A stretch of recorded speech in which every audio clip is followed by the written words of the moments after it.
4 years ago, I announced my first list of highly qualified candidates and promised to fill Justice Scalia's vacant seat from among those names. And just days after my inauguration, I kept that promise when I nominated Judge Neil Gorsuch. And as you know, he has been very spectacular. A year later, I nominated, and the Senate confirmed, another outstanding justice, Brett Kavanaugh.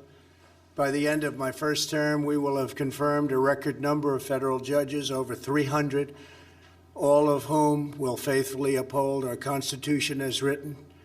What has always made America exceptional is our reverence for the impartial rule of law.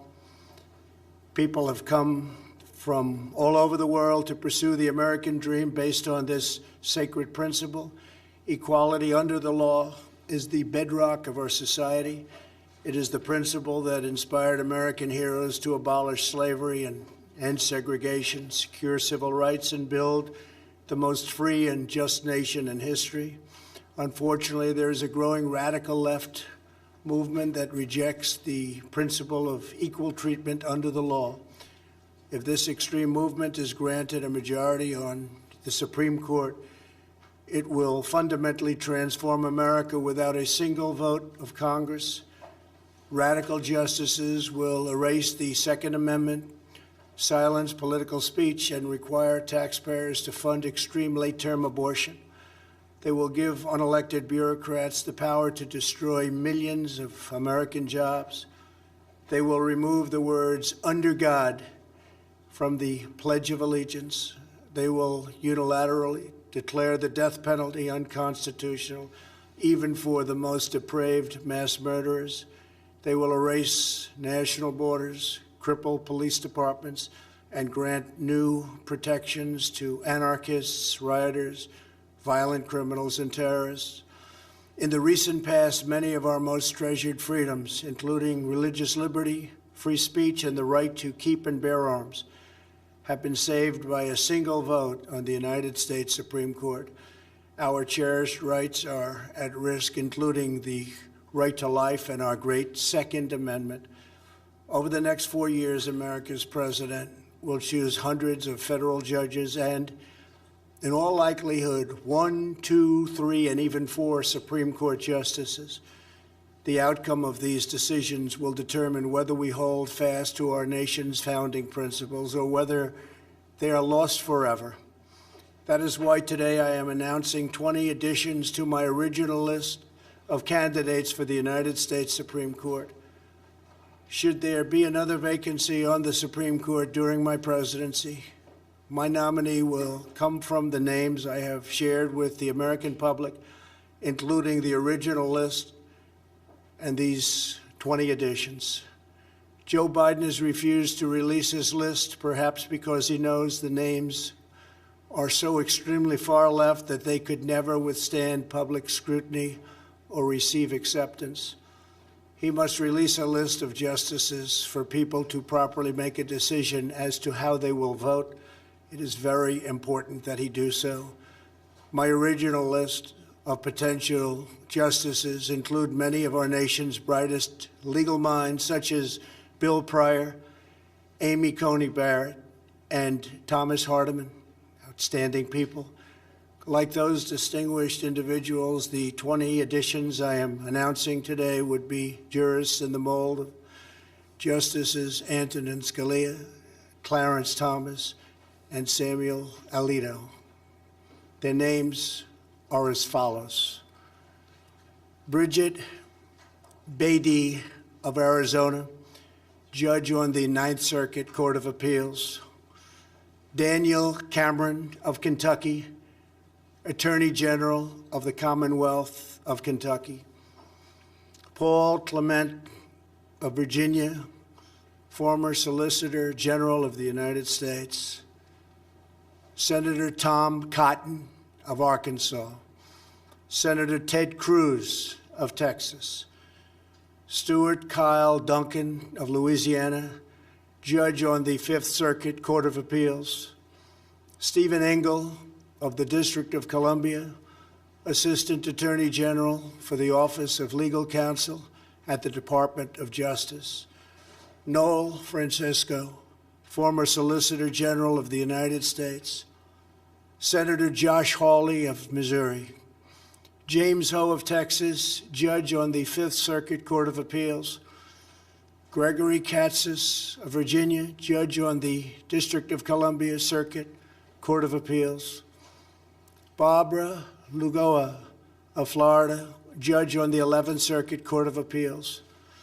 Christopher Landau of Maryland, United States Ambassador to Mexico. Carlos Muniz of Florida, Justice on the Supreme Court of Florida. Martha Packold of Illinois, Judge on the District Court for the Northern District of Illinois. Peter Phipps of Pennsylvania, Judge on the Third Circuit Court of Appeals.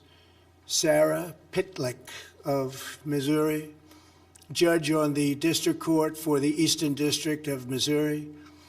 Allison Jones Rushing of North Carolina, Judge on the Fourth Circuit Court of Appeals. Kate Todd of Virginia, Deputy Assistant to the President and Deputy Counsel to the President.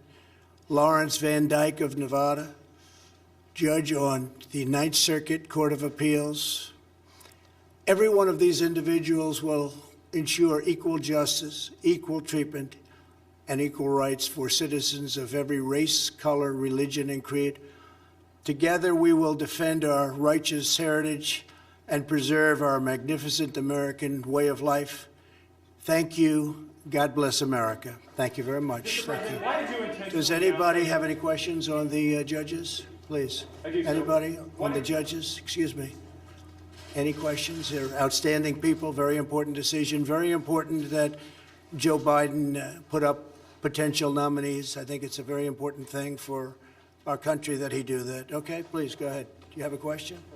Question? Can you address the concerns from the Woodward book in regards to whether did you mislead the public by saying that you downplayed the coronavirus and that you repeatedly did that in order to reduce panic? Did you mislead the public? Well, I think if you said in order to reduce panic, perhaps that's so. The fact is I'm a cheerleader for this country. I love our country. And I don't want people to be frightened. I don't want to create panic, as you say. And certainly I'm not going to drive this country or the world into a frenzy. We want to show confidence. We want to show strength. We want to show strength as a nation. And that's what I've done. And we've done very well. We've done well from any standard. You look at our numbers compared to other countries, other parts of the world. It's been an amazing job that we've done. I think it's very sad in many respects because the incredible individuals working so hard on it, including our vice president, they've done this great job. They haven't been acknowledged by the news media, and they should, for the job we've done, whether it's ventilators, and now you'll see very soon with vaccines and with therapeutics. The job we've done has been incredible. But we don't want to instill panic. We don't want to jump up and down and start shouting that we have a problem that is a tremendous problem, scare everybody. And I'll tell you the other thing, we immediately started buying all over the world. We started buying masks and gowns and everything else, and we don't want to cause pricing to go up to a level that becomes almost unaffordable. So, yeah, in that sense, I agree with it. Yeah, please. How do you reassure the American public going forward that they can trust what you're saying? Well, I think that's really a big part of trust. We have to have leadership. We have to show leadership. And the last thing you want to do is create a panic in the country. This was a horrible thing. It was sent to us by China. Should not have happened, should never have happened. This is a disgusting, terrible situation that was foisted upon us, and we have to show, we just don't want to use, the best word is panic. We don't want to have to show panic. We're not going to show panic.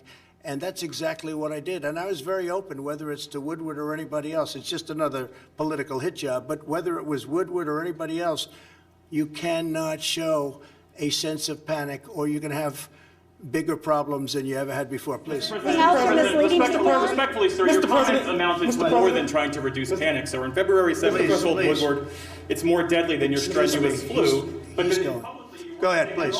Mr. President, don't you think if you were more forthright with the American people, more lives could have been saved? Do you take responsibility at all for some of the 200,000 deaths that we've had? So I think if we didn't do what we did, we would have had millions of people die. We closed up our country. We closed it up very, very quickly, very effectively. We did a job. We learned about this horrible disease, along with the rest of the world, which had to learn about it. And then we opened it up, and now we know the vulnerable. We know who it attacks, who it's so vicious against. And I think we've done, from every standpoint, a incredible job. We shouldn't have lost anybody. Nobody should have lost. China released something that they shouldn't have been allowed to they should not have released. It came out of China. It went to Europe. It went all over the world. Should have never happened. They could have stopped it. They stopped it from going into the remainder of China. It started in Wuhan, and they stopped it. But they didn't stop it from coming to our country. Now, we had to show calm. We had to show, you know, if it was up to you or whoever, I have no idea what he said in the book. And again, it's a book that I gave him some quotes, and frankly, we'll see how the book turned out. I have no idea. You're asking me questions for the first time. But again, the last thing we can show is panic or excitement or fear or anything else. We had to take care of the situation we were given. Now, long before anybody else wanted to do it, I closed our borders to a very heavily infected China. If I didn't do that, we would have had hundreds of thousands more people die. Dr. Fauci said it. Many people said it. It was a great decision. It was a decision I made, and I had to make. It was a decision that a lot of people thought I was wrong. Nancy Pelosi said I was wrong. Joe Biden said I was wrong. They all came back, and they said it was the right decision. And I was way early. That was in January, the end of January I did that. So that was a very good thing we did. Otherwise, we would have had hundreds of thousands more. But if we didn't close the country, we would have been talking about millions of people instead of the numbers that we have right now. You mentioned that you were trying to avoid price gouging, but you mentioned to Bob Woodward that you recognize that this virus spread through the air on February 7th. You didn't begin Project Airbridge until March. You didn't use the Defense Production Act until March. You didn't start ramping up ventilator production until March. You didn't really think it was going to be to the point where it was. All of a sudden, the world was infected. The entire world was infected. Everyone was scrambling around looking where to buy face masks and all of the other things. We've opened up factories. We've had tremendous success with face masks and with shields and with the ventilators. We're now supplying the rest of the world. We have all the ventilators we can use. And remember this, the ventilators were very important. Not one person that needed a ventilator didn't get it. And these are very complex, expensive machines to make. We opened up something like hadn't been done since the Second World War. We've done an incredible job, but we don't want to run around screaming, shouting, oh, look at this, look at this. We have to show leadership. And leadership is all about confidence. And confidence is confidence in our country. And our people have been great. We've been put through a lot by China, by releasing this, by having this come here. We were put through a lot. They could have done something about it, and they chose not to. I am very honored to have presented to you today a list of 20 incredible people, and we will talk later. I'm sure we'll be meeting later in the day.